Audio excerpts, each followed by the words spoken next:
Aujourd'hui, ce qu'on entend par son, on sait que c'est une friction.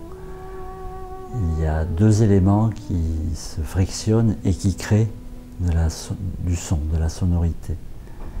On sait par exemple que dans l'espace, quand on est hors du champ gravitationnel, on peut hurler autant que l'on veut, on n'entend rien.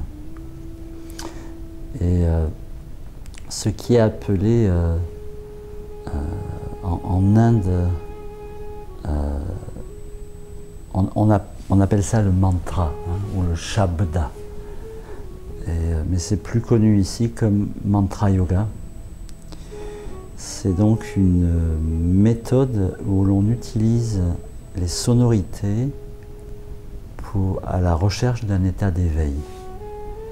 Par éveil, on entend un état où l'on est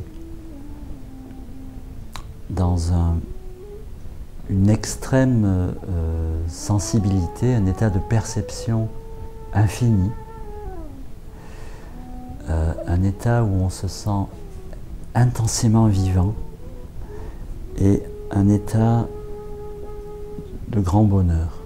Les Indiens appellent ça Sat Chit Anand. Non, toute la démarche du yoga consiste à rechercher cet état, à affirmer qu'il existe en tout cas. Et ensuite, il y a les différentes méthodes, donc le mantra yoga est une des méthodes. Le mot mantra veut dire tra en sanskrit, lorsque c'est placé à la fin d'un mot en suffixe, veut dire protéger. Et man, la racine man veut dire le manas, la pensée, le mental en général. En mantra veut dire protéger le mental. Et on considère que la seule protection sérieuse du mental, de la pensée, est de le mettre en vacances, en silence. Et tout cet enseignement repose là-dessus en affirmant que l'univers est totalement silencieux et que nous, êtres humains, nous sommes l'expression de ce silence. Mais tous les éléments de la nature sont des expressions de ce silence.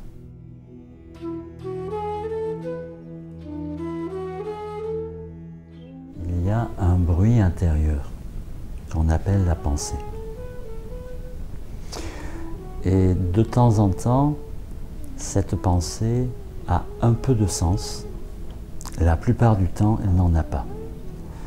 C'est-à-dire si on pouvait écrire ce à quoi l'on pense pendant 15 minutes, et puis on met tout ce que l'on a écrit dans un tiroir, on l'oublie, on réouvre le tiroir, quelques mois après, on relit, on va dire, mais la personne qui a écrit ça, elle est folle. Ça n'a aucun sens. Dans cette activité de la pensée, qui a un bruit intérieur,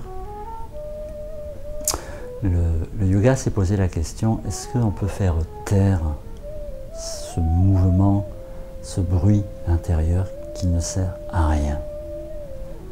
De temps en temps, la pensée est utile, mais la plupart du temps, sert à rien. Et le problème de cette activité mentale constante, c'est qu'elle empêche d'être attentif auditivement.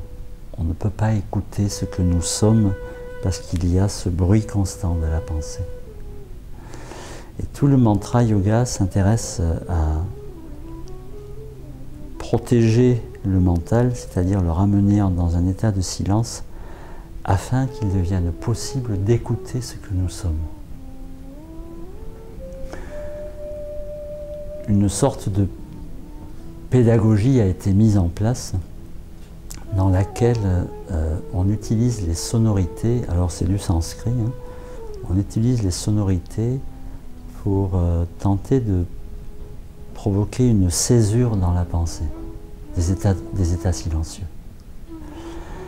Mais il y a un élément fondamental, c'est que ça ne suffit pas de créer du silence, il faut l'écouter. Et ça, c'est un des aspects qui est souvent oublié, hein, dans tout le yoga. aujourd'hui où on met l'accent sur agir, faire, et là on met l'accent sur ressentir, écouter. C'est une démarche où on émet des sonorités, mais en même temps il faut écouter. Ça se passe en réponse, hein, c'est-à-dire l'instructeur envoie ou émet des sonorités et les élèves les répètent. Ça se déroule sur des rythmes de pranayama, des rythmes respiratoires qui sont très codifiés dans la répétition, dans la réponse. Ça nécessite une posture, une position corporelle totalement immobile. Dès que l'on bouge, ça devient difficile de ressentir les effets vibratoires des sons. Il faut que le corps soit très apaisé et immobile pour pouvoir ressentir les mouvements à l'intérieur. Mais il y a encore une fois cette nécessité d'écouter. C'est ce qui est le plus difficile dans la pratique du mantra, parce que la plupart d'entre nous, nous sommes conditionnés à agir sans être attentifs. Et là, il s'agit d'abord d'être attentif et puis ensuite d'utiliser la parole comme un moyen d'ouverture, un moyen d'épanouissement, un moyen de conscience, un moyen d'éveil, un moyen de joie. Mais encore une fois, si l'on ne positionne pas de l'attention avant, ça ne fonctionne pas.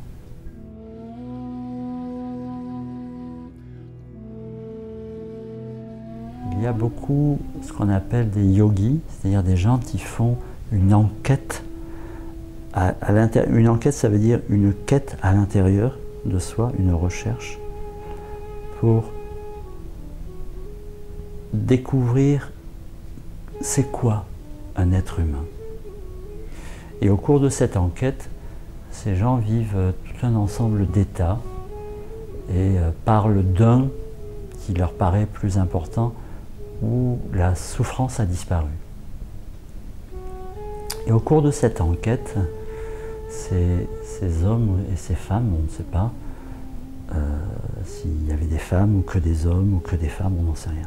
Donc ces êtres humains découvrent à l'intérieur d'eux des activités dans le corps qui, lorsqu'ils les écoutent plus intensément, ressemblent à des sons. Et ils disent en avoir perçu 50 ou 52. Lorsque le sanskrit est inventé, le point de vue tantrique est qu'il y a eu des échanges avec des yogis donc, qui ont dit mais si on invente une langue, il y a en nous des sonorités, ce serait bien d'inventer une langue qui parte de ces sonorités humaines. Et ces 52 sons deviennent l'alphabet sanskrit. Les 52 lettres de l'alphabet sont organisées par petits groupes. Donc il y a des groupes de 4, des groupes de 12, des groupes de 16. Et chacun de ces groupes a un son générique. Donc il y a 7 grands groupes de sonorités. Et puis chacun de ces groupes a un son générique. Et on pense que le point d'origine de l'ensemble de l'alphabet est une vibration qui est la vibration qui est perçue après que l'on ait arrêté de chanter un son qui a traversé toute la planète, là, le fameux son Om. Il y a de nombreuses façons de le chanter, mais on affirme que ce qui est important, c'est ce qui est perçu lorsqu'on arrête, c'est-à-dire un état de silence.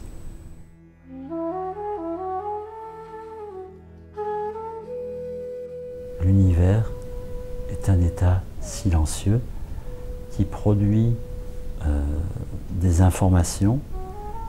Les informations s'organisent en vibrations, 525 dans cette tradition. On n'a pas compté le nombre d'informations, on pense qu'il y en a des milliards.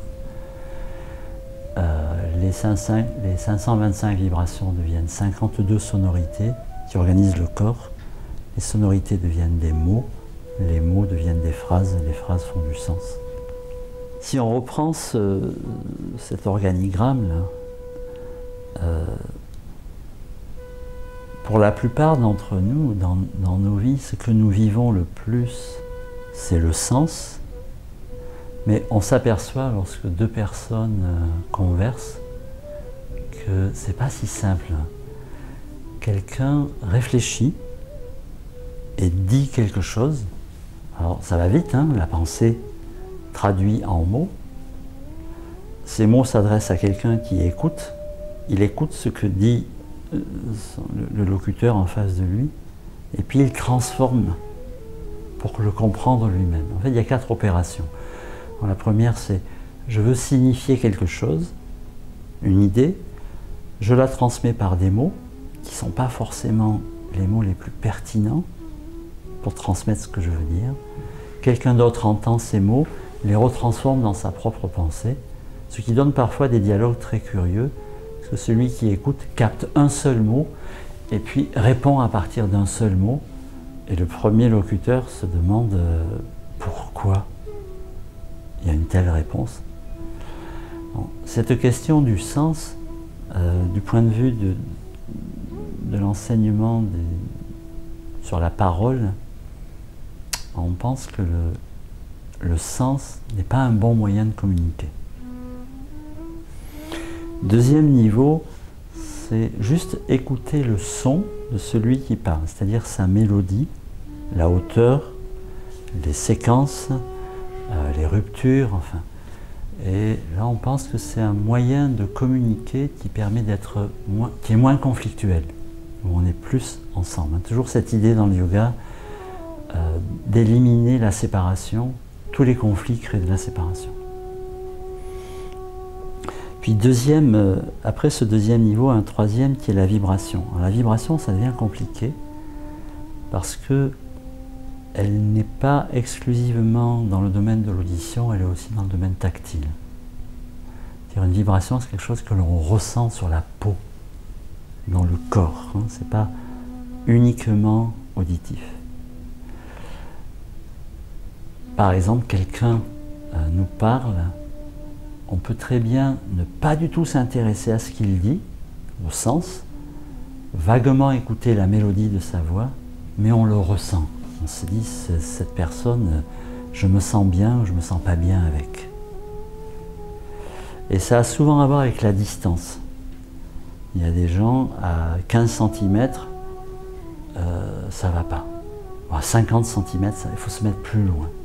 Parce qu'il y a quelque chose que l'on ressent et qui est vraiment corporel. C'est très difficile de préciser ce qu'est une vibration, mais au sens scientifique, ce sont des hertz, mais au sens du vécu humain, alors c'est traduit comme quelque chose qui bouge, c'est-à-dire qui est vivant, mais qui ne se déplace pas, alors que le son se déplace. Et le sens, lui, fait bouger les foules. Les chefs d'État tiennent des discours, c'est du sens, et ça fait bouger des millions de personnes. Donc le sens fait beaucoup bouger, le son se déplace un peu, la vibration ne se déplace pas. Mais elle crée du mouvement. Il y a aussi cet exemple, donc, quand il y a un moteur qui ronronne et que l'on met la main dessus, ou un réfrigérateur, on sent, ça vibre.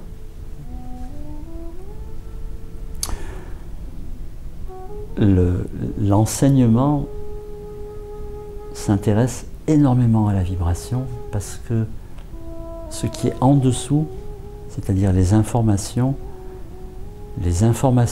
ne sont perceptibles que par une faculté intuitive très très très développée.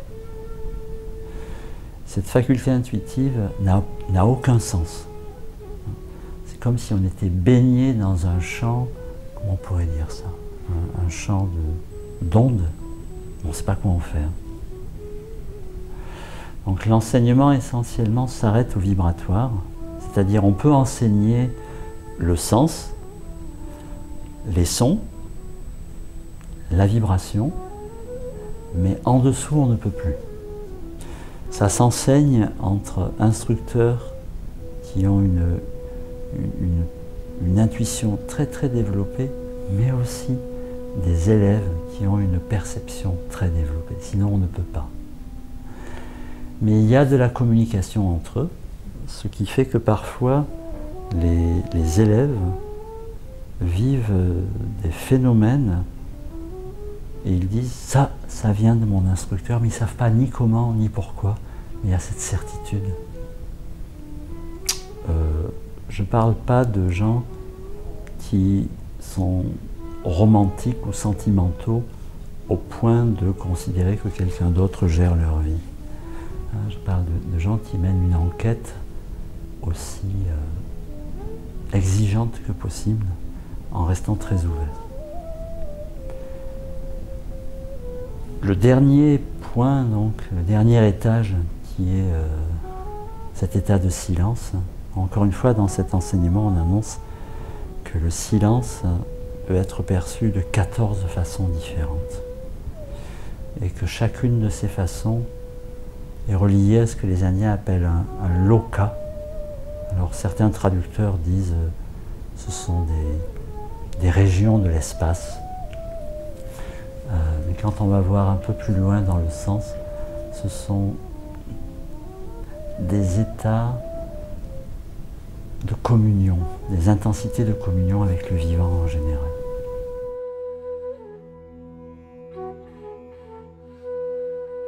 Il y a deux façons d'étudier le sanskrit.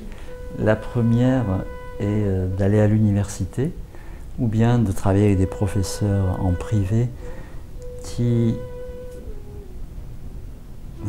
généralement qui vont pointer comment le vocabulaire et aussi la grammaire et aussi la syntaxe sont organisés de telle façon que l'étudiant a le sentiment de toucher à quelque chose d'extrêmement pur, d'extrêmement sacré.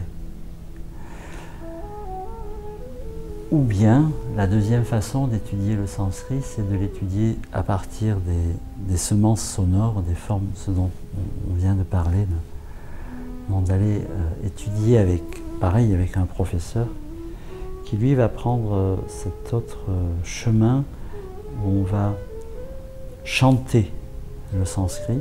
On ne va pas du tout s'occuper du sens, ni de la grammaire, ni de la syntaxe, avec une méthode de chant qui va déclencher des états chez l'élève et qui là encore va lui donner une sorte une saveur de sacralité en soi. Et après, il y a d'autres méthodes d'enseignement, mais on ne les trouve pas en Europe. Les méthodes très traditionnelles qui sont basées sur la répétition. On répète, on répète, on répète, on répète, on répète, jusqu'à ce que ça s'inscrive. Ce sont des études généralement très longues. Moi, ce que je connais essentiellement, c'est cette méthode de mantra yoga, où on étudie le sanskrit sous une forme chantée qui permet de déclencher des états intérieurs où on commence à savourer des états qui sont du domaine sacré. Alors par sacré, il faut faire attention, sacré ça veut dire incorruptible, quelque chose qui est totalement sans aucun conditionnement, qui est pur, qui est vierge, qui est innocent. C'est ça quand on dit sacré.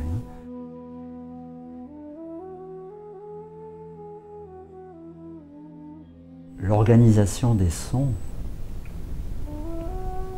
est étudiée pour rentrer dans l'organisation des vibrations, qui est étudiée pour rentrer dans ce champ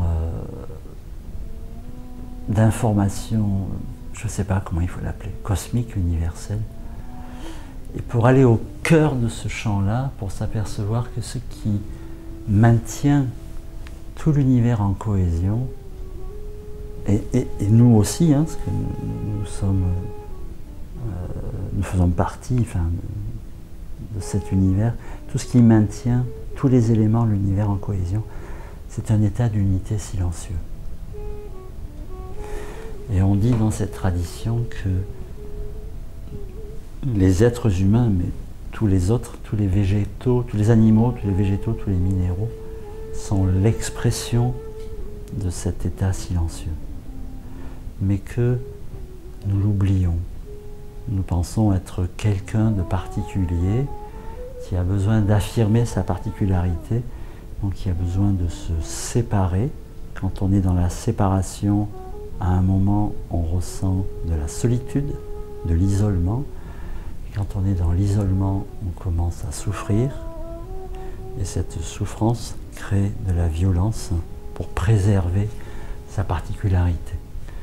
Et cet enseignement dit que là, on a tout faux, on se trompe complètement, que nous ne sommes pas des individus. Nous sommes l'expression d'une unité qui est en activité permanente. Et en même temps, il y a eu un particularisme, il y a une particularité, mais nous avons trop mis l'accent sur la particularité et on a perdu le sens de cette unité. Et la pratique du son, ou le yoga du son, c'est cette tentative de cheminement du sentiment d'isolement, non de la solitude, encore une fois de la violence. Toute séparation crée de la violence tout le temps. Donc, ce déplacement du sentiment solitaire à la perception de l'état solidaire. Il n'y a qu'une seule activité. Et les sons sont utilisés que pour ça.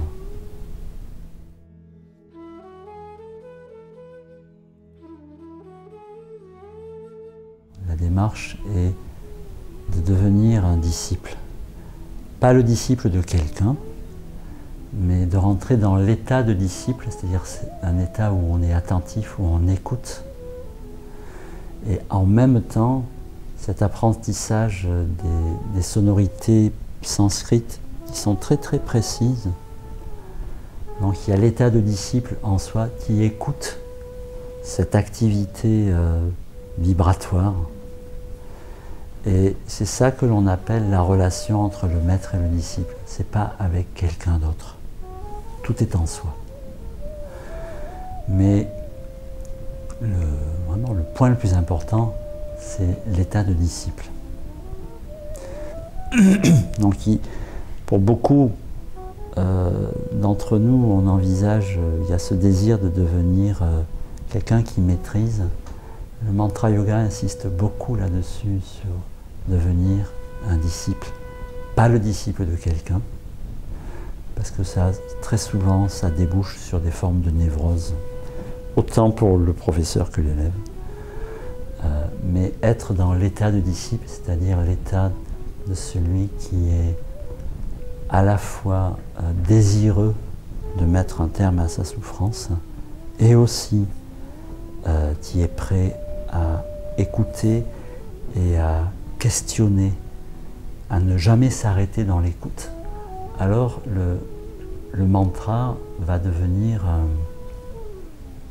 un peu comme une planche sur laquelle on ferait du surf. Hein.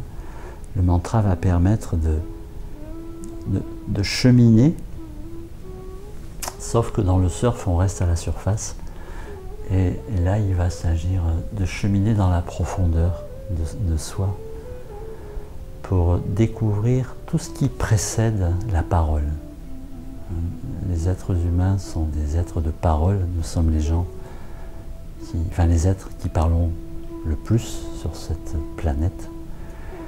Et ces traditions sont ce qu'on appelle les traditions orales. L'oralité est extrêmement importante dans les cultures traditionnelles du yoga. Et il s'agit d'aller à la recherche de l'origine de l'oralité.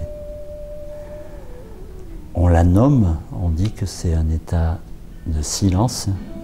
Cet état de silence, on affirme qu'il a 14 puissances, 14 intensités, et que en traversant ces différentes intensités du silence, on se dépouille petit à petit de tout ce qui nous fait souffrir.